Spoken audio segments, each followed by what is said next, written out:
It is April 6th, 2019. We are live here for our spring 2019 The EdCollab gathering. Thanks to all of you for joining us for our 10th gathering. I can't even believe that that's the number that we're at right now. This is the 10th time that we at the Educator Collaborative are sharing this free, no registration, gift to the education community, both here and around the world. Every gathering, and it already looks like it's happening again today, every gathering, educators like you from around the entire world join in. Sometimes more than 30 countries tune in. Thousands of you join us for both our live gathering today, or you watch the gathering into the future. This gathering, like all of them, is archived until the next one, so you actually could come back and watch sessions that you may have missed. I know when I attend conferences live, one thing that I often wish, and many people joke about, is that we wish that we could just duplicate ourselves, be in multiple sessions all at the same time. With the gathering, you can do just that. Today, we have an amazing opening keynote, which will be starting in a few minutes here. Chrarles R. Smith Jr., who I'll introduce a bit more in just a bit. But Chrarles will be kicking off our day with an inspiring keynote.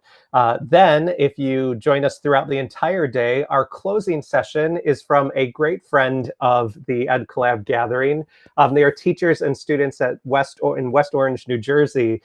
They, including Diana DaCosta there, have been members of the tech team here. They have presented with us, and in the spring, or excuse me, in the fall of this last year, a few of them presented with their students some incredible inquiry-based social justice work that they were doing together. And so today we invited them to come back and be our closing session. So we hope that you'll join us at 3 o'clock for that closing session after this really, really busy day, so that you can learn from some teachers and students and ways that they are working to change the world. If this is the first time that you're joining us at the gathering, a few things to know. One is that we invite you to use Twitter throughout the entire day. You can also use other social media, Instagram, for example, Facebook.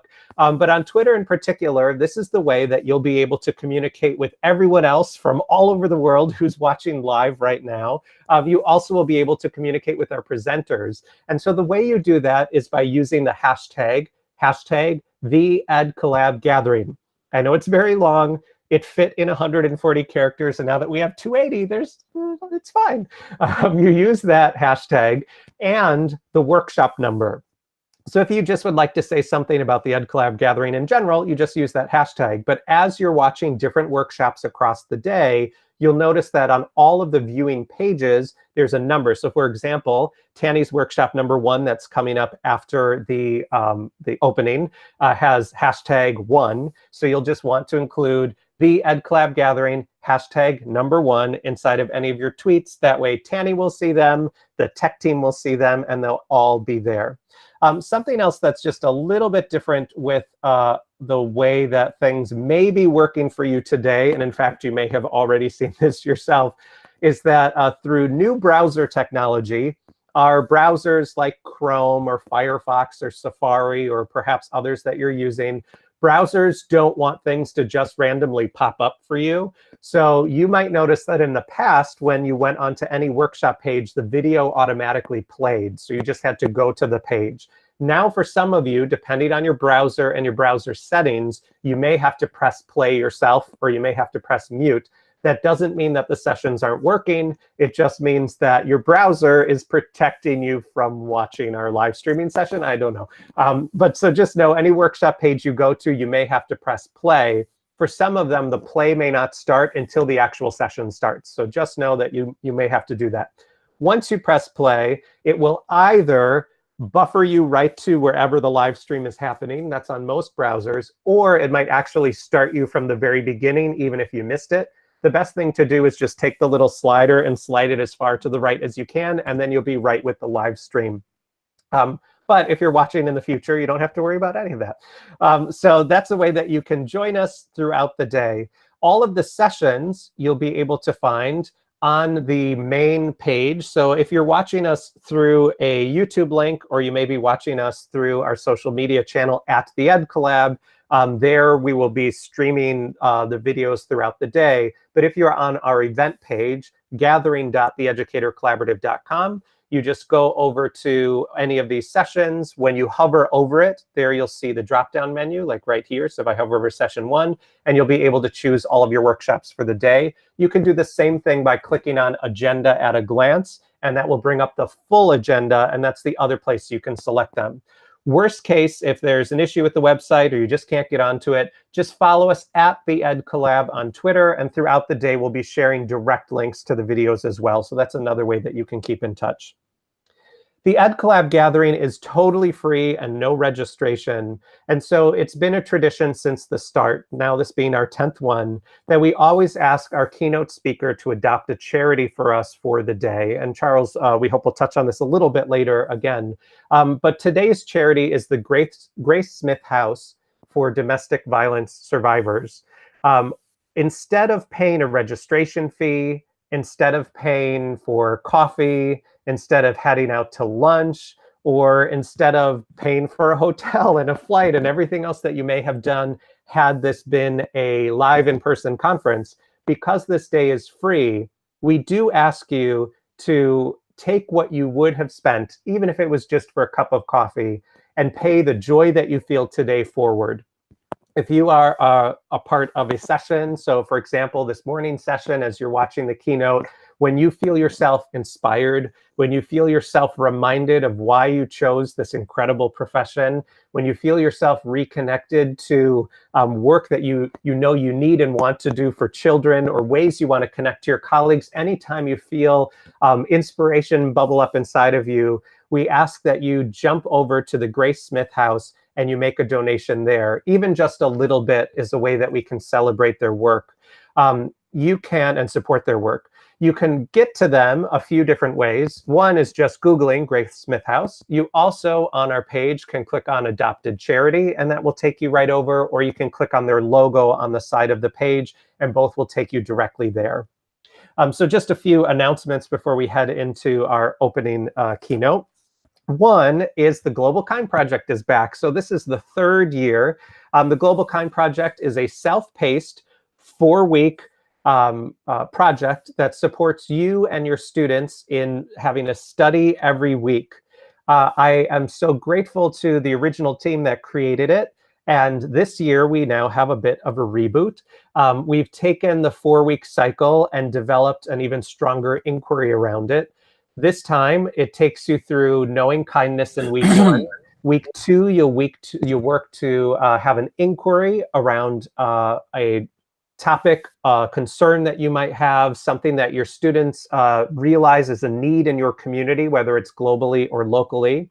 Then you'll work together to study and nurture empathy around that topic, and lastly, lead to some social actions, some work that you and your students want to do to make change. So I just wanted to shout out to Lisa Stone, Amira Abdel-Al, Joella McCarthy, Julia Torres, and Brittany Howell, who worked to reimagine the Global Kind Project for this year. So the Global Kind Project right now is available for registration. It begins May 6th. However, you can decide when you'd like to go through it with your students. If May 6th doesn't work for you, you can just select the date when you register. When you register, you'll be sent an email and this very snazzy sign that you can put up in your classroom to let other people know that you're a member of the 2019 Global Kind Project. Another announcement is we are just completing, we're near completing our very first cohort of our associate members. So the associate members are a way for educators like you, I hope, educators like you, to become a part of the Educator Collaborative family and to study with us for 1 full year. It's a full year internship in which you study with our internal think tank. You help us develop projects, you write for our blog, you present if you'd like, or help support the tech team.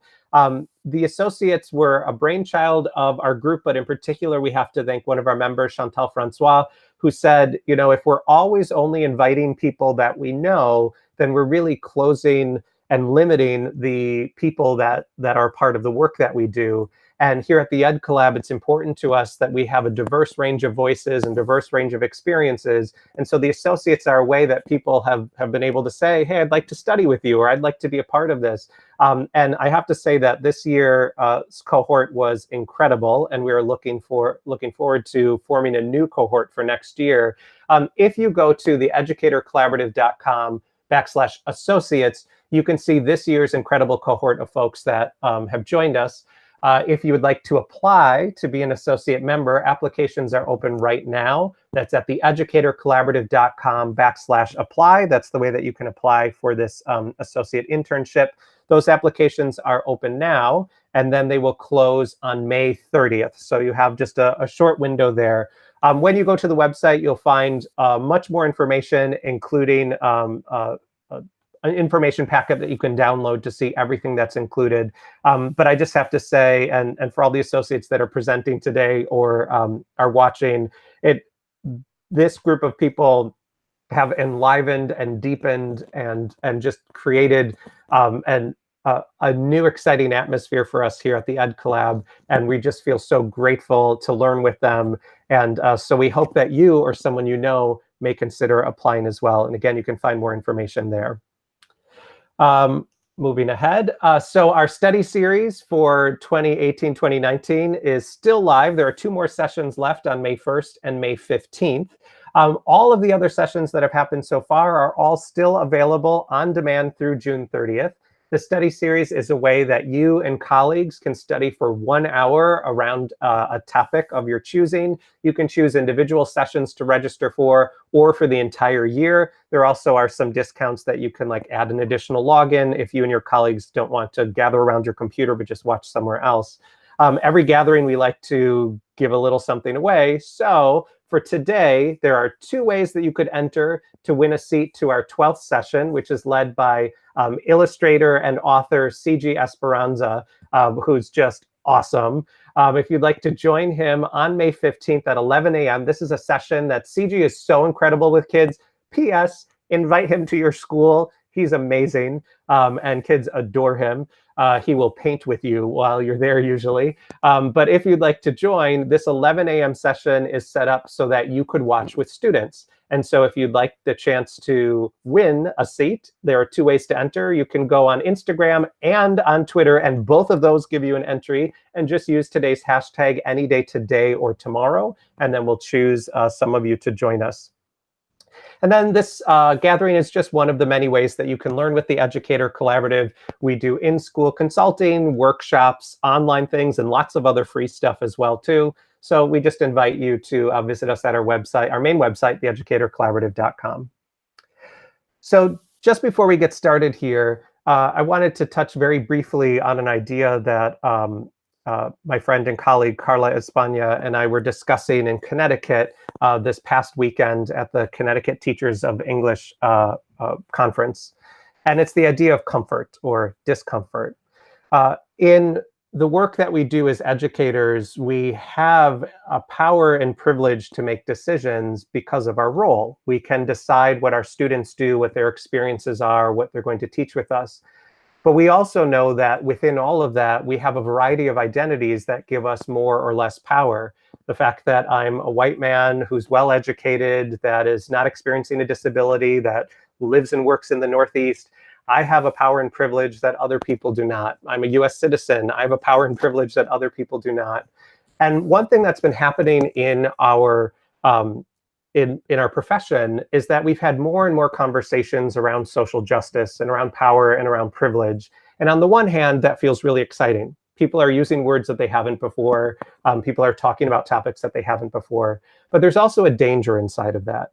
There's a danger that we can get so comfortable talking about oppression, we can get so comfortable talking about socially relevant teaching that we can actually step away from doing the things that make us uncomfortable.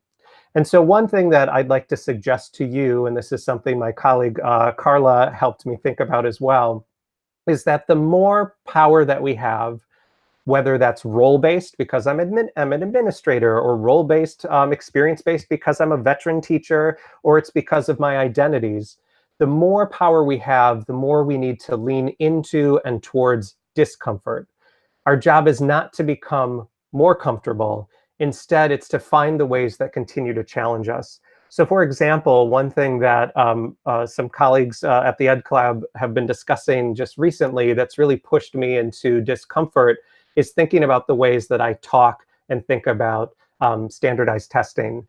I am against it for many reasons, including I firmly believe it's a system of white supremacy that helps to delineate some schools as more important than others and some schools as having access to things that others don't. But I notice that I still talk about test preparation. I still talk about test scores in a lot of the work that I do. Like I often, to make an argument for choice reading, for example, I will say, and so schools, it's important that you let kids read a lot because those have high correlations to test scores. And I realized that even though I have strong reservations about our current form of NCLB, post-NCLB testing, even though we opt our own children out of it here in New York State, we have them refuse the test. Even though we continue to work to dismantle testing, I still talk about it as if it's a valid thing that we should worry about. And that's putting me in a place of discomfort that I need to work towards. If I'm going to help make change, I can't just be comfortable. And so one thing I'd like you to have in mind across today and across the rest of your year is the greater power you have within your organization or your building or your neighborhood to continually move yourself towards discomfort. And so this leads us to the amazing work of Chrarles R. Smith.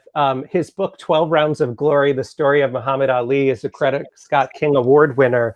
And within it, it is a biography, it's poetry, and it tells about the challenges and ways that Muhammad Ali took his fame and used it to make change, and the ways that he was forced by the US government to feel as if he couldn't, and how he fought back. 28 Days, Moments in Black History does the same. It travels across time, all the way starting from Crispus Attucks and past, looking at the ways that Black Americans have helped to make change in our country against some of the greatest odds. So when we're moving towards discomfort, we have to learn from and work alongside of those that have done this work before us. As I mentioned earlier, you can find Chrarles R. Smith at his website, charlesrsmithjr.com. He has so many books that it's hard to talk about all of them, so please go there and you can see them all. They are incredible. I have many of them myself right here. A few are up behind me. I've used them in schools. And as I mentioned earlier, Chrarles is adopting for us today the Grace Smith House. So without further ado, I'd like to welcome to the EdCollab Chrarles R. Smith. Chrarles, thank you so much for joining us today. Thanks so much for having me. You know, the fact that I can get up and get ready and not have to worry about traffic or, you know, exactly how I look and just go downstairs and right into my office is awesome. So thanks for having me. And thank you to every single person out there that is tuning in right at this minute, because if you're in the Northeast, I particularly am in Poughkeepsie, New York, and out my window is a beautiful day. And I can't wait to enjoy it, but I'm also very excited to be right here. So if you did join me, thank you so much for that. So I'm just going to get started. I'm going to start with a little poem, literally a little poem. So the poem goes, roses are red, violets are blue. You need soap because I smell you. Now, normally when I perform that, I'm in front of a group of kids and they laugh. The teacher's usually groan, which is what my teacher did when I first performed that poem, because I was in second grade. And that was the very first poem that I had ever written. And it wasn't about the poem itself. What got me hooked into writing was the response that I got in seeing everyone basically be super, super quiet. And then all of a sudden, after I said those words, get very animated and engaged. And that's the moment that I fell in love with poetry. And through my love of poetry, that also sparked my love of reading and ultimately writing. And one thing that I learned as an adult throughout the years and just talking to people and writing about them is that everyone has a story to tell. And the stories that people have to tell may not be quite the stories that you think. Now, as a writer, I spend a lot of time in solitude. I am in my office, and I actually do not write here very much. I need to get out. I need to see other humans. I need to know that it's not just me in the world. And to do that, I often go to bookstores, coffee shops. And there's one coffee shop that I would frequent, and it was in a great location. I knew the owner. I talked to her adult kids who ran the place. And there was one of their baristas, one of the people, that worked there. She and I developed a conversation over time. She was about the same age as my daughter at the time, about 17, 18 years old. And, I did what most writers do. As I'm sitting there preparing to work, I just started running scenarios through my head, like filling in details about, this girl that I was talking to, because like I said, she was about the same age as my daughter. And I'm thinking, okay, it could be this. I'm thinking, oh, she's, saving up to go to college, or, I wonder what her family situation is like. And maybe her parents are happy that she's working and trying to get in college. Well, basically, long story short, I ended up having a conversation with her, and that was not her life at all. It was very different. She had a young child raised with her abusive husband. He was not only abusive towards her, but the child as well. And many of the details that she would tell me on a regular basis just chilled me. And I remember I was working on a book. I don't remember exactly which book, but I was working on a book at the time. And I would kind of just interrupt the book and just kind of write some poems dedicated for her and, others in that situation. So, domestic abuse and domestic violence, that's something that, I have some experience with, and that's why I chose the Graysmith House. So, the people that you see on a regular basis, you may think they live one life, but the reality could be something different. And so to keep that in mind, as you observe people and interact with them. Now, I bring that story up not just because of the connection to the Graysmith House, but because, I really want to focus on identity and storytelling in today's day and age. So when I was young, my parents really stressed the importance of reading. And I have a great little slide that will show of some of the books. There we go. So these are some of the books that are on my bookshelf a few years ago. And even though most of them are novels and poetry books and things like that, one of the things that, I couldn't be happier for was the fact that my parents really encouraged us to read, but more importantly, they did not care what we read as long as we were reading. So this included magazines, comic books, newspapers, you name it, we read it. And I was a big fan of comic books, and my parents did not dissuade that at all. They just saw it as reading books and as just reading. And that was really great. That really, now that I'm an adult and now that I've spoken in schools throughout the years, the last 20 years, I see the importance of that. I love reading so much that, yes, sometimes I would even read the dictionary. Now, I wouldn't just pick up the dictionary and start reading it, but we did have a really big dictionary in our house. And if I asked my mom, how do you spell a certain word? She would say, go look it up in the dictionary. And as you're looking up a word in the dictionary, of course, you're not always going to find what you're looking for instantly. You got to go through all these other words. And that helped me develop a very expansive vocabulary. And basically, by the time I was done with, elementary school, I was reading at a very high level. And so that made it easy for me to write. So I started writing, got really good at it. And no, I did not want to be an author when I grew up. It was actually quite different. And as I got older, I continued reading, and I came up with some of my favorite books. So I did a picture of that, which will show. There they are. I actually did a video on this recently on my 5 favorite books. Now, one of the questions that kids often ask me when I speak in schools are, what's my favorite book? And the one that I tell them is the very last one at the bottom, which may or may not be kind of hard to see. I don't know because of my screen, but basically the very last one is Invisible Man. But let's start from the top, A Confederacy of Dunces. So this book I got introduced to when I first moved to New York City. I don't know who introduced it to me, but it was 1991, and this was long before iPhones or anything, and people on the subway would actually read, just read. Can you imagine that? Just a train full of people just reading, but that's what it was.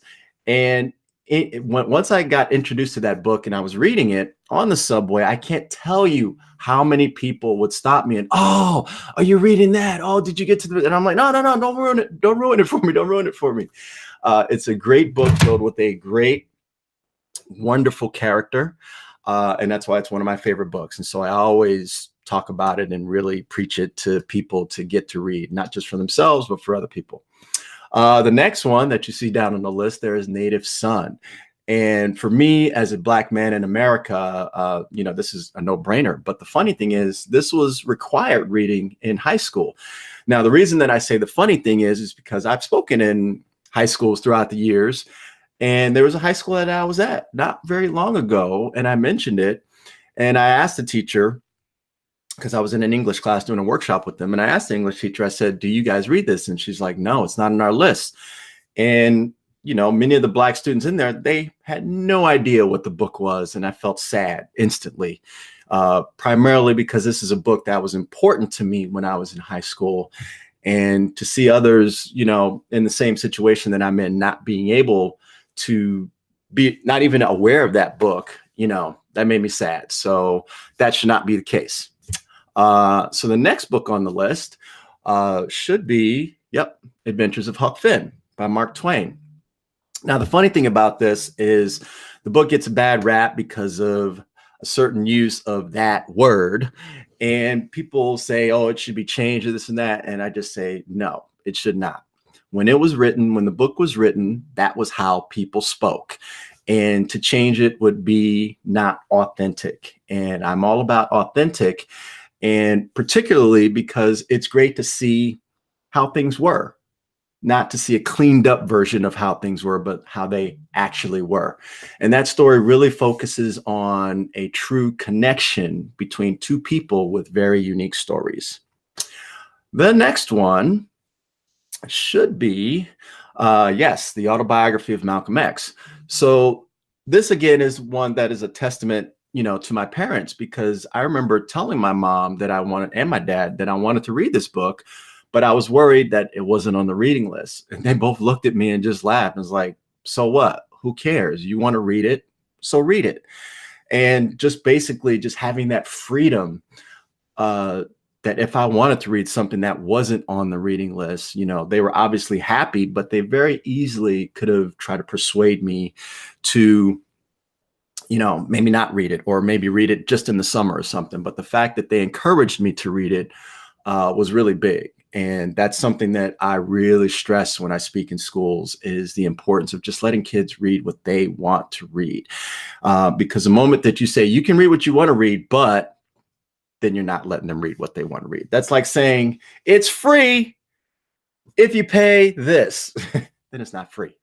So I have for you today, I have put together a few challenges, some actionable steps that as my presentation goes on, you can take home and put right to work. So your first challenge is, let's see, what's in your reading list? There it is.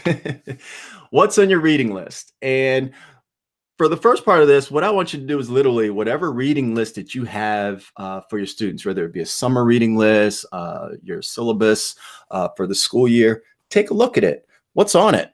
Does it reflect the students in your class? Maybe your school is not very diverse, so your book list definitely should be. Maybe your school or classroom is very diverse, but your book list doesn't reflect that. Does it skew towards one gender? Does it skew towards one race? Does it skew towards one type of writing? Does it skew towards one voice? Basically what we're learning in this day and age and what we're seeing is that, like I said before, everyone has a story. And the more variety of stories you have told by more variety of people is going to be great. Now, when I say that, I don't mean just variety of different types of people, but I mean the variety of types of stories as well. One thing when it comes to diverse books, one of the things, my kind of dream for the ultimate diverse book would be having a Black Harry Potter or a Black Katniss Everdeen, something where the main protagonist is of color, but their color does not dominate the story at all. For the most part, any book that features diversity, whether it be related to race, religion, sexual orientation, it often focuses strictly on that. And I would like to see us get away from that. I would like to see people, sharing the stories that are common to all of us and not just focus specifically on our race or our religion or one particular element, because that is ultimately what's going to show that we have the same connection by not focusing on that. We don't want to other, people, things like that. So I love to read. And one of the great things about reading as well as writing, of course, is words and self-expression. And writing was my first love because reading, propelled that. But I didn't, like I said, I never wanted to be an author. When I was in 8th grade, I actually wanted to be an astronaut. The space program was very big. And me, like many other people of that time period, wanted to go into space. I wanted to walk on the moon. So obviously that didn't happen, but I knew I was going to go to college. And to get into college, I had to pump up my, high school activities. So I put my writing skill to use on the yearbook staff. And when I joined the yearbook staff, there was only 3 of us. And since there was only 3 of us and a yearbook is mostly photographs, I had to learn how to take pictures. So they enrolled the 3 of us into a quick little weekend workshop where we got to learn how to take pictures. And ironically enough, I was the worst one in the group. None of my pictures came out. I remember we had to take pictures of the woman who was leading the workshop. And we would develop them, the next day. And as we were in the dark room and everybody's pulling out their film and, oh, look at that. And they're looking at their pictures. I still remember I pulled out my film and was like, why is my film just gray? I don't see anything on it. And she's like, oh, you just didn't do your camera right. But I wasn't stressed at all because it was a whole completely new and different thing for me. Probably the biggest thing was that this was a viewfinder. And so, when we write, we pick a point of view. Who's telling the story? Is it the mom? Is it the dad? Is it the person? Is it somebody talking about the person? We have to decide on the point of view. And with the camera, it's immediate. You have a frame. Where are you going to point that frame? You're going to point it here, here, here. Where are you going to point that frame? And while everybody was on the ground taking pictures straight ahead at the subject, what did I do? I climbed into the tree. I was on the benches. I went behind. They're like, what are you doing? I'm like, I'm doing what everybody else is not doing. So whatever they do, I'm doing the opposite. And that's kind of the tack that I've taken with my writing and my photography. And I learned that basically photography takes elements of storytelling as well. So visual storytelling is something that I pursued. So I decided to become a professional photographer. The college that I ended up going to was an all photography school, so I did not get to hone my writing there. I am pretty much self-taught when it comes to writing, which I'm very proud of, not because I don't want to take, classes or anything like that, but it's something that I can talk to kids about to let them know that if you want to be good at it, you just keep doing it. You read and you write and you live, and that's it. Those 3 things are going to help you become a much better writer. But when it came to the photography, there was a lot that I needed to learn. And even though I got pretty good by the time I graduated, by the time I started college, there was a lot I needed to learn, but I picked it up really fast because I just really loved what I was doing.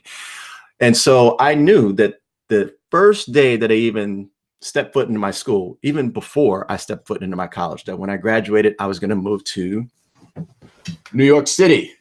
And that's what I did. 2 days after I graduated college, even though I did not know anyone, I moved to New York City seeking fame and fortune. And I started working pretty much right away, not as a photographer, but as an assistant, because I knew that I was going to have to learn the business. This would give me a chance to travel, earn some money, and like I said, learn the business. And eventually I did go off on my own. I started taking pictures for myself for magazines like Slam Magazine, TV Guide. And then I got a big assignment for the WNBA to take pictures in the first All-Star game in Madison Square Garden, which led to an assignment of photographing a number of players for the NBA. And that opened up more doors. And that was a lot of fun. But ultimately, when you're taking pictures for somebody else, you have to basically do what they want you to do. And I had no problem with that. But I also really wanted to do some pictures for myself. And one of the reasons that I had moved to New York City in general from California, because people always say, why did you go from there to here? Usually it's the other way around. Because first of all, the industry was here. But also there was a culture that I really was looking forward to being immersed in when I moved to New York City. And so one of the first things that I did, I went to the Met, the Metropolitan Museum of Art. It's still one of my favorite museums. I love going there. I'll probably go in there next week when my son has spring break. And one of the great things about it, one of the first shows that I saw there's all these big rooms and such. And there was one room, and it was occupied by a photographer. And the photographer's name was Roy DeCarava, who I learned was a Black photographer. And he had this room, and the show was called Harlem. I think it was called Harlem, a Retrospective. I may be wrong, but it was basically like 25 years worth of pictures focused on Harlem, New York. And it just blew me away. And as I'm going through each picture, I said to myself, there's such detail, there's such life here.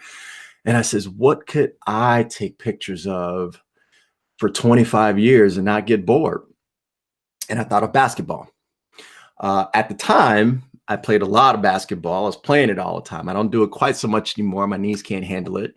But at the time, I played a lot of basketball. And it was just natural and fitting for me to take pictures of it. I had already been taking pictures of pro athletes and things like that. And so I said, you know what?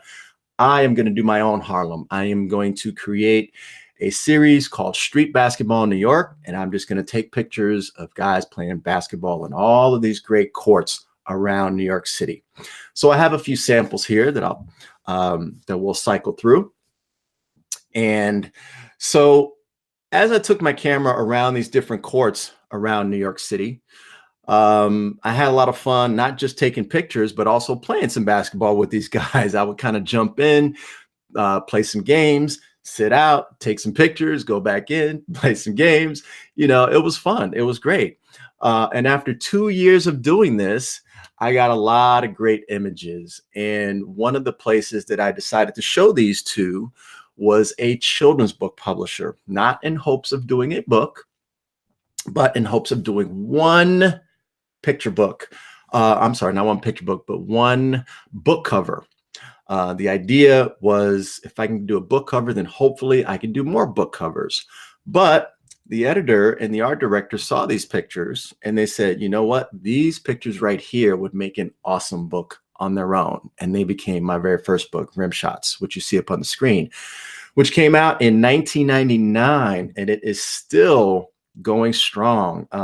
As I was, checking out my Twitter feed this week, since it's Poetry Month, someone posted, that they were using rim shots, that it's kid tested and, classroom approved. So I'm still happy to see that, rim shots is doing this thing. The funny part is that I had all of these pictures, but then it came time to write about them. And I had no idea what I wanted to write about. So I asked my editor and I says, what kind of approach should I take? Should I make the one cohesive story? What should I do exactly? And she gave me the best advice. She said, when I look at these pictures, I really feel like I'm there. I feel like, you're shooting through the chain link fence. I'm seeing what you're seeing. So now I want to hear what you're hearing. And so I took that to heart and basically just looked at each picture as its own little vignette. And so the next slide that I'll show is the opening page of Rim Shots. And what happens is it's called I Remember. And when I looked at this picture, the first thing that I look at is the little boy in the picture. He's in the bottom right-hand corner there. And as you look far above his head, you see the basketball rim. Now, the first thing that I thought about when I looked at this is I just basically imagined that I was him. And when you're first learning how to play basketball, the rim seems so far away, you don't feel like you're ever going to make even one shot. So that's what I wrote. I remember being so small, wondering how would I ever get this big orange ball into the rim that seems so high. Once I wrote that phrase, I remember, that opened up the door to all these other memories, good memories, bad memories, memories with my family, memories with my friends, memories by myself. And before I knew it, I just kept repeating that phrase. I remember before I knew it, page was full and the poem was done. Now, the funny thing about this is that when this was done and I turned it in, I actually felt like I was cheating because it was so easy for me to write. And I had a feeling for sure that when I turned it in, my editor would come back and say, well, we really like all of them, except, I remember seems a little basic. That's what I was expecting. But the funny thing is that, when you're an author or a writer in general, but when you're particularly an author, because your books go out into the world, you never know what the response is going to be. And the response to that poem has been just ridiculous. The first school visit that I did, they used that to teach kids, basically how to speak in a poetic voice. Teachers used it. Students loved it. It's gotten such a great response that I did not even think of. And the reason is simply because it's so very personal. And that's one of the big things that I stress to students and even teachers. No matter where I've spoken, whether it's been an elementary school or a prison or a juvenile facility or, a reading participation night, whatever, writing is all about you. And every single one of us has a unique experience. And all of those experiences are worth being told and shared through writing. So when you can do that, when you can tap into your experiences and what makes you unique, then that will make your writing unique. So your next challenge is to get visual. So I mentioned to you that, I got inspired to write my book, Rim Shots, by the actual pictures. So when you're doing your writing prompts, don't just consider sentences, consider pictures. This generation is more visually sophisticated than any other generation. And to be able to tap into that would be a beautiful and awesome thing. So throw a picture up, have the students write about it. Take a string of pictures, throw them up, and have students do a word association. Basically start incorporating more imagery that your students can respond to in their writing, because that student that had a hard time maybe connecting with your sentence prompts may see a visual prompt and just get right to it right away, because everybody's brain is a little different, and tapping into the visual element is going to help you tap into a whole new part of the brain and reach students you may not have been able to reach before.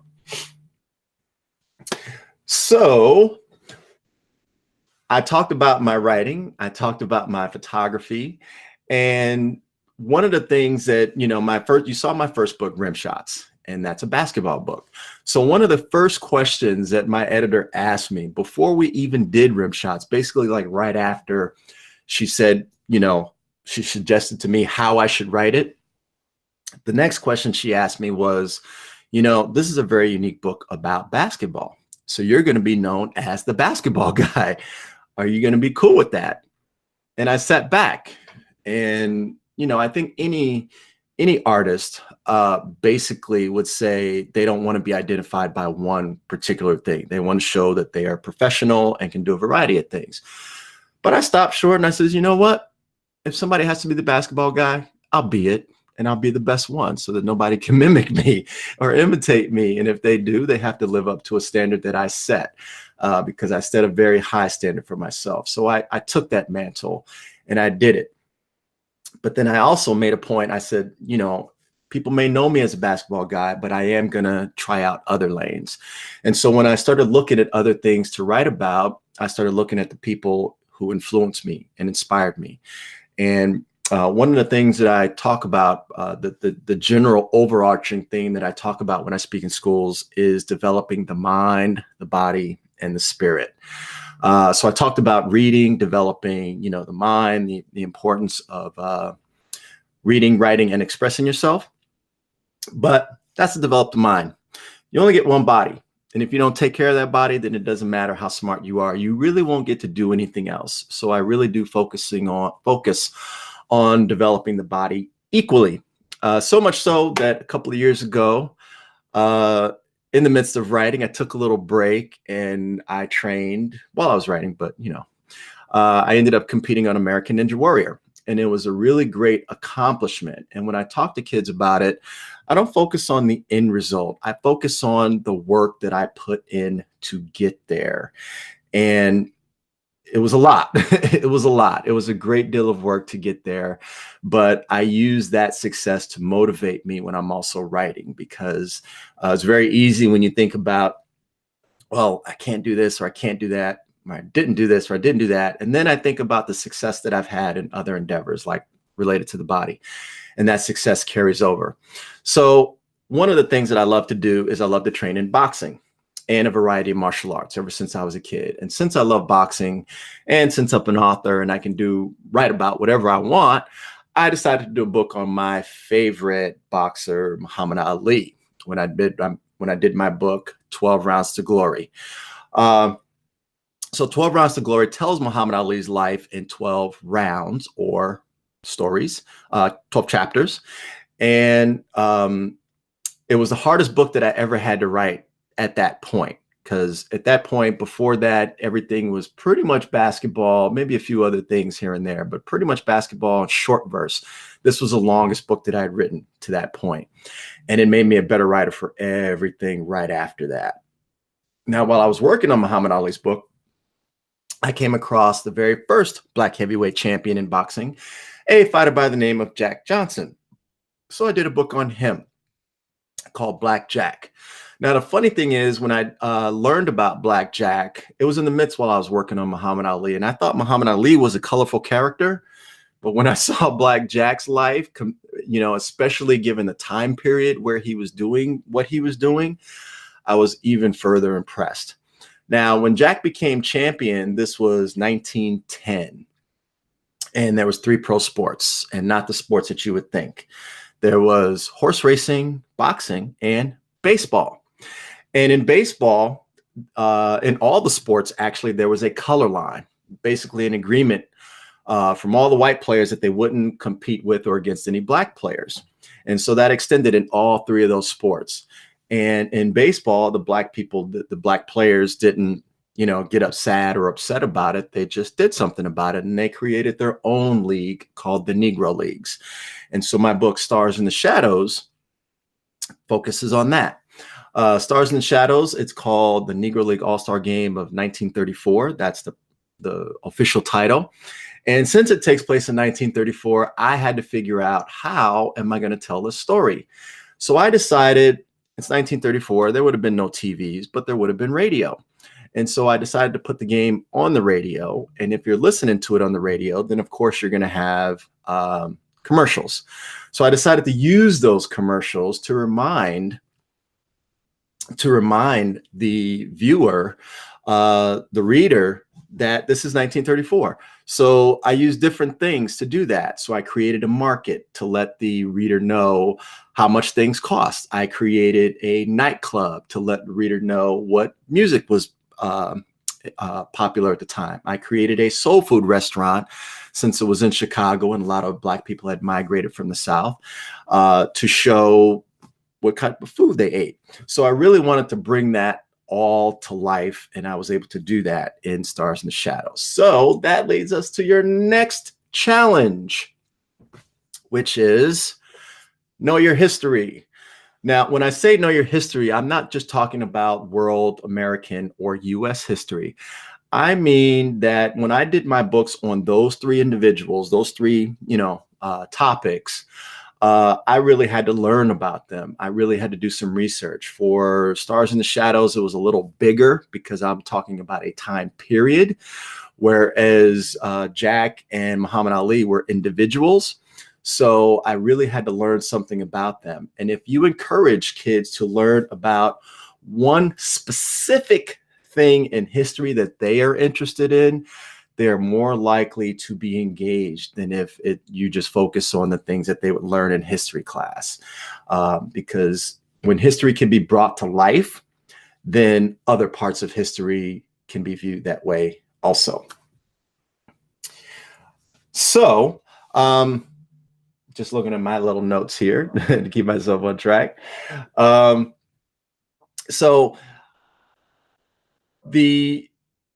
I've created all of these different books, and a big part of knowing your history and a big part of writing is also a word that frequently I've been talking about a lot lately, and that's being a citizen. In my book, My People, it focuses on a collection of images of Black people, and it shows a variety of pictures of Black people. Because the importance of, wait, is My People next? I have to think, what's my next slide? There it is, Brick by Brick. Okay. So Brick by Brick is a story that takes place, it tells a story of how the White House was built, which was by slaves. And again, everyone has a story to tell. And this is a story that I did not even know about myself until my editor reached out to me about it.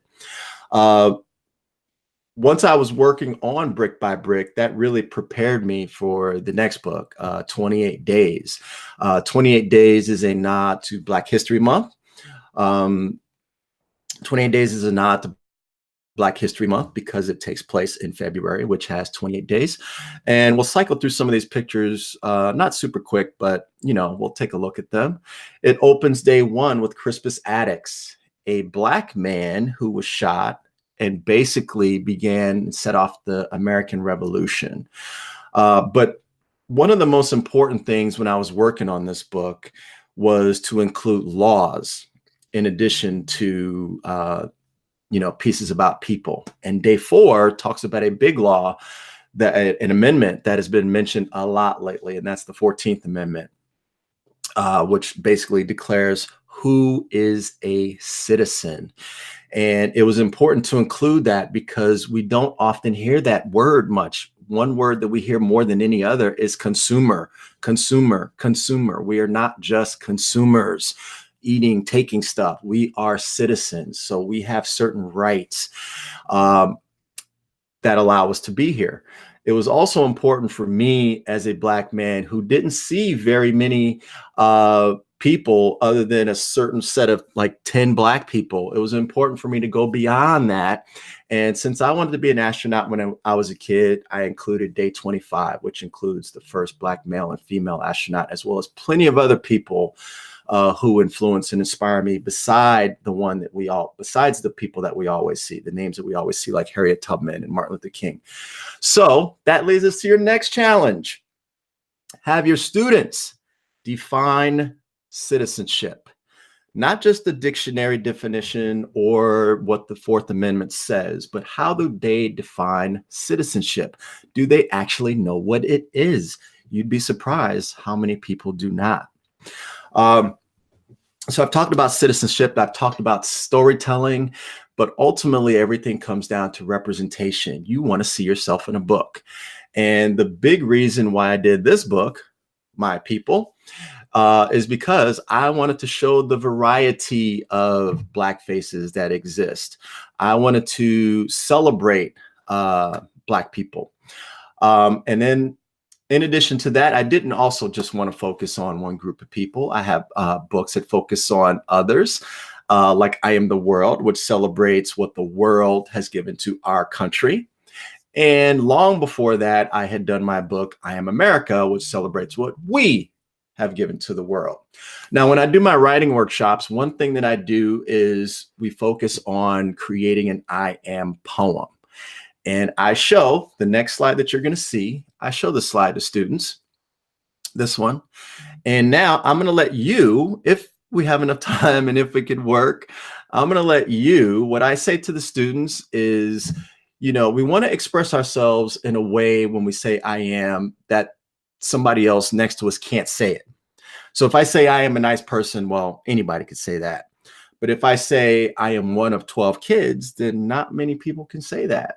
So what I'm going to give you a chance to do right now is if you're looking on the screen and you see an I am, I'm going to let you pick an I am statement and say, why did you say that? What does that mean?